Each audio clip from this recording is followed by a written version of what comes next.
You know Nicolás Maduro, Venezuela's dictator who's turned his country into a narco state. But what if I told you his son might be even more dangerous than his father? Meet Nicolás Maduro Guerra, known as Nicolasito, the second most powerful person in Venezuela, a man who's lived like royalty while his people starved, and someone the US government desperately wants but can't touch. Today we dive into his sheltered billionaire lifestyle, his alleged connections to international drug trafficking, and why he's managed to stay free while his father faces international arrest warrants. This is the story of Nicolás Maduro Guerra, alias Nicolasito, the untouchable prince of a crumbling empire, and it's one you won't forget. Nicolás Maduro Guerra was born on March 19, 1992 in Caracas, Venezuela, into a world of political power and revolutionary ideology. He entered life during the early years of Hugo Chávez's rise to power,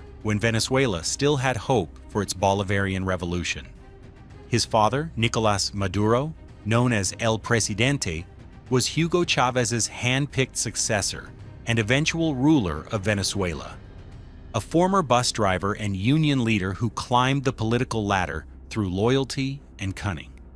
His mother, Celia Flores, came from a political family and served as Venezuela's first lady and later as president of the National Assembly. She was known as one of the most powerful women in Venezuelan politics, with her own network of influence and control. His stepbrother, Walter Gavidia, also held significant positions within the regime, creating a family dynasty that controlled multiple levers of power. That made Nicolasito Venezuelan political royalty from birth, but also a target for anyone who opposed the regime. From a young age, Nicolás Guerra was groomed for power within the Bolivarian Revolution. His childhood was spent in government compounds, surrounded by revolutionary rhetoric and the constant presence of armed guards. By 10 years old, he was attending political rallies where his father spoke to crowds of thousands. By 15 years old, he was already attending high-level political meetings with his father, learning the names and faces of Venezuela's power brokers. While other kids were playing video games or going to normal schools, Nicolasito was learning the art of authoritarian control. He attended private schools with the children of other regime officials, insulated from the economic problems that were already beginning to affect ordinary Venezuelans. He grew up surrounded by armed guards, luxury vehicles, and the constant hum of political conspiracy. His teenage years were spent in the presidential palace, watching his father consolidate power and eliminate political opponents. But in that world, privilege came with paranoia and the ever-present threat of assassination from regime enemies. Even as a teenager, Nicolasito understood that his family's power came with a price. Opposition groups had already begun targeting regime officials and their families. His security detail was increased multiple times during his adolescence as political violence escalated across Venezuela. When Nicolasito was just 21, everything accelerated beyond normal political nepotism. The year 2013 would change not just his life, but the trajectory of an entire nation. In March 2013, Hugo Chávez died of cancer, leaving behind a power vacuum that threatened to tear apart the Bolivarian Revolution. His father assumed the presidency after a controversial election that many international observers questioned. Opposition candidate Enrique Capriles claimed fraud, and for weeks, Venezuela teetered on the edge of civil war. Suddenly, the young man found himself with unprecedented access to state power during one of the most dangerous periods in Venezuelan history. Instead of earning his position through experience or merit, he was fast-tracked into roles that would typically take decades to achieve. The regime needed loyal faces, and family loyalty was the only currency that mattered. At his father's first major political rally as president, held in Caracas, before a crowd of 100,000 supporters, Nicolasito stood beside him on stage. He wasn't introduced as the president's son, but as a young leader of the revolution. In Venezuelan political culture, That was more than symbolic support. It was a declaration of dynastic succession, a signal that the Maduro family intended to rule Venezuela for generations. The crowd chanted his nickname, Nicolasito, Nicolasito, as if he were already a political figure in his own right. Opposition media immediately criticized the display as monarchical, comparing it to the hereditary dictatorships of North Korea or Syria. Nicolasito took it to heart. Within months, he was appointed to leadership positions in the ruling party's youth wing, given control over programs that distributed government resources to young Venezuelans. Later that year, he secured a seat in the National Constituent Assembly, a body created by his father to bypass the opposition-controlled National Assembly. All of this happened before his 25th birthday. The speed of his rise shocked even regime insiders.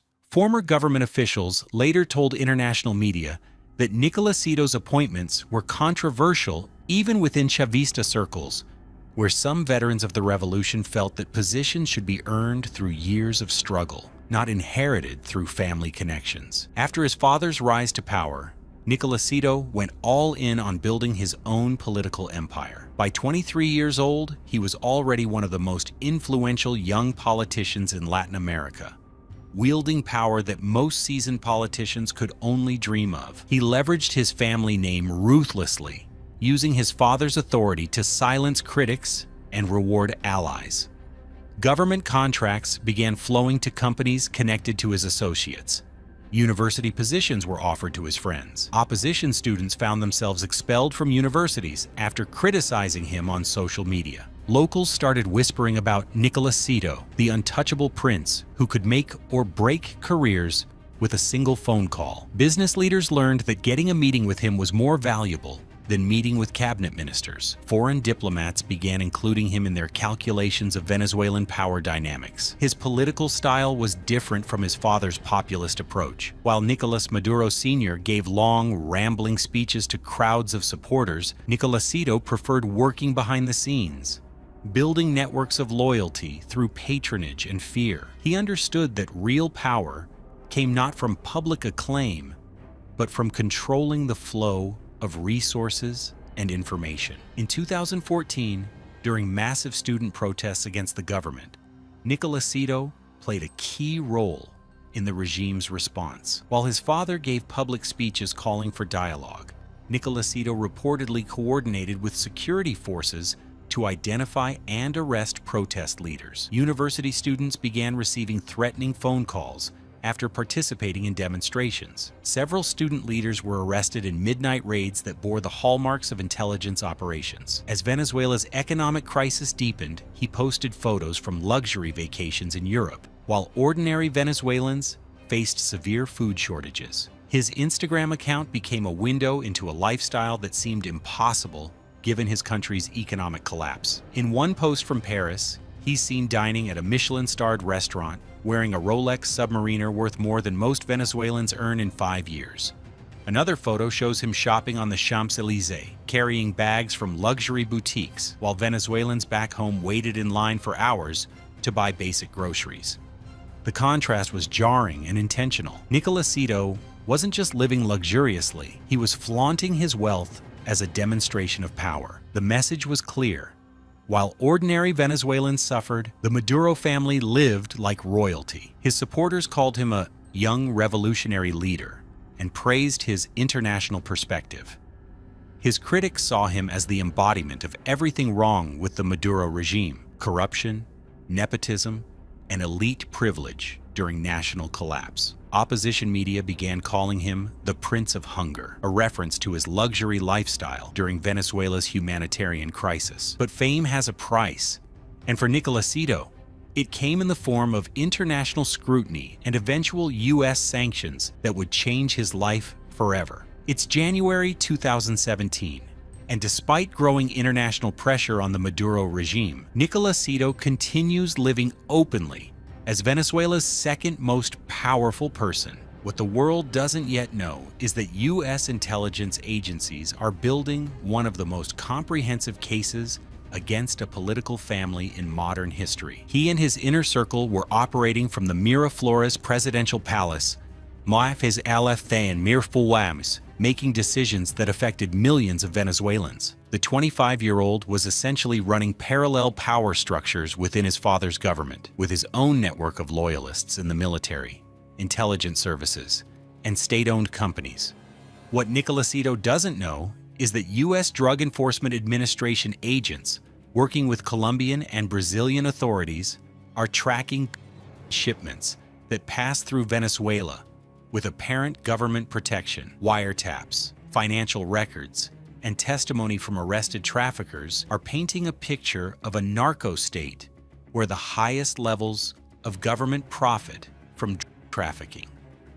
The investigation begins with lower-level officials, but quickly moves up the chain of command. DEA agents discover that Venezuelan military officers are providing security for drug flights. National Guard units are escorting cocaine shipments to ports. Government officials are laundering drug money through state-owned banks. By mid-2017, U.S. authorities begin connecting dots between the Maduro regime and international trafficking operations. They discover that high-level Venezuelan officials, including family members, are benefiting from cocaine trafficking routes that move from Colombia through Venezuela to North America and Europe. The evidence is overwhelming. Financial records show suspicious transactions. Intercepted communications reveal coordination between government officials and known traffickers. Arrested drug provide testimony about paying bribes to regime insiders. Intelligence reports detail how the system works. Colombian producers pay Venezuelan officials for safe passage through the country. Venezuelan military units provide security for shipments. Government-controlled ports and airports are used to export to international markets. The profits are laundered through Venezuelan banks and invested in real estate, luxury goods, and foreign accounts. The investigation reveals that Nicolasito wasn't personally moving or meeting with cartel leaders. Instead, he was what investigators called a political and financial beneficiary of the system. He benefited from the profits and provided political protection for the networks, but maintained plausible deniability by staying removed from day-to-day operations. U.S. authorities allege that he used his political position to protect trafficking networks tied to the regime. When law enforcement agencies in other countries tried to investigate Venezuelan routes, diplomatic pressure from Caracas would often shut down the investigations. When journalists tried to report on government connections to trafficking, they faced harassment and arrest. The financial networks were sophisticated. Profits were converted into Venezuelan bolivars at favorable exchange rates, then used to purchase luxury goods, real estate, and foreign currency.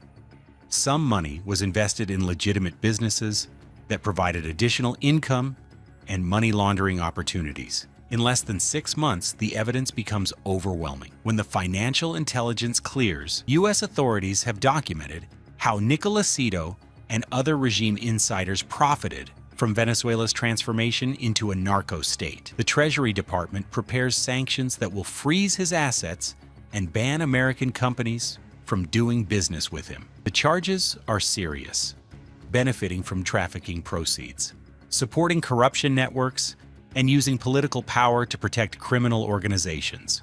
News of the U.S. investigation spread through diplomatic channels in late 2017. The Maduro family's response was predictable: denial, deflection, and claims of American imperialism trying to destroy the Bolivarian Revolution. Nicolasito's reaction was to retreat further into his protected bubble. He stopped posting on social media and limited his public appearances to carefully controlled regime events. His Instagram account, once full of luxury lifestyle photos, went dark. His international travel ceased immediately. On January 12, 2018, the U.S. Treasury Department officially sanctioned Nicolás Maduro Guerra under the Foreign Narcotics Kingpin Designation Act. The sanctions froze any assets he held in U.S. financial institutions and prohibited American individuals and companies from doing business with him. A mystery hung over why he wasn't arrested like other cartel figures. People wanted to know how someone allegedly connected to trafficking could remain untouchable, while lower-level traffickers faced extradition and life sentences in American prisons. The first explanation that circulated was diplomatic immunity. As a high-ranking Venezuelan official and member of the National Constituent Assembly, he couldn't be easily extradited or arrested while in Venezuela. International law provided some protection for government officials, even those accused of criminal activity. But other factors never went away, and they reveal the complex realities of international law enforcement. One of the most significant came from former U.S. officials familiar with the case. According to them, Nicolasito wasn't a street-level trafficker, but rather a political and financial beneficiary of the system. He didn't personally move, negotiate with cartels, or manage trafficking operations. Instead, he provided political protection and benefited from the profits, a distinction that matters in both legal and practical terms. This created a prosecutorial challenge. While U.S. authorities had evidence of his financial benefits from trafficking, proving direct criminal involvement would be more difficult. The case against him was built on financial records and intelligence reports rather than wiretapped conversations with dealers or physical evidence of handling. There was also the reality that arresting him would require either luring him out of Venezuela or a complex international operation that could destabilize the region. Unlike cartel leaders who travel internationally or operate in countries with extradition treaties, Nicolasito remained in Venezuela, protected by his father's government and security apparatus. The Venezuelan government made it clear that any attempt to arrest or extradite Nicolasito would be considered an act of war. Military commanders loyal to the regime publicly stated that they would resist any foreign intervention. The cost of capturing him could include military conflict and regional instability. And then came the most practical consideration of all. This version says the U.S. government views him as more valuable as a sanctioned figure who can be monitored rather than a martyr who could rally regime supporters. Arresting him might make him a symbol of resistance against American imperialism, potentially strengthening the regime he represents. The sanction strategy also allows for future escalation. If Nicolasito's behavior changes or if new evidence emerges, additional measures can be taken. Criminal charges could still be filed, assets could be seized, and international pressure could be increased. Each of these explanations paints a different picture of American strategy. Was it legal limitations, practical considerations, or strategic patience? No official statement ever provided a clear answer, but the result was the same. Nicolasito remained free but trapped. What is certain is that the sanctions effectively cut him off from the international financial system while trapping him in Venezuela. His global lifestyle ended overnight, replaced by a gilded cage in Caracas. After the sanctions, Nicolasito adapted to a new reality of constrained luxury. He still lives like a billionaire, but within Venezuela's borders, creating a surreal contrast with the poverty surrounding him. The same regime apparatus that elevated him now protects him from international justice. Almost overnight, his lifestyle shifted from global jet-setter to domestic king, ruling over a country where the average monthly salary is less than $30, while he maintains access to resources worth millions. Here's one of the wildest facts about Nicolasito. He's managed to maintain enormous wealth and influence while being sanctioned by the world's most powerful country. In a world where sanctions usually destroy political careers and personal fortunes, that's almost unbelievable. So how does he manage it? First, he controls access to state resources that ordinary Venezuelans can't imagine. While citizens struggle with hyperinflation that has made their currency worthless, he has access to foreign currency reserves held by the Venezuelan government. When Venezuelans wait in line for hours to buy subsidized gasoline, his convoy of armored vehicles never lacks fuel.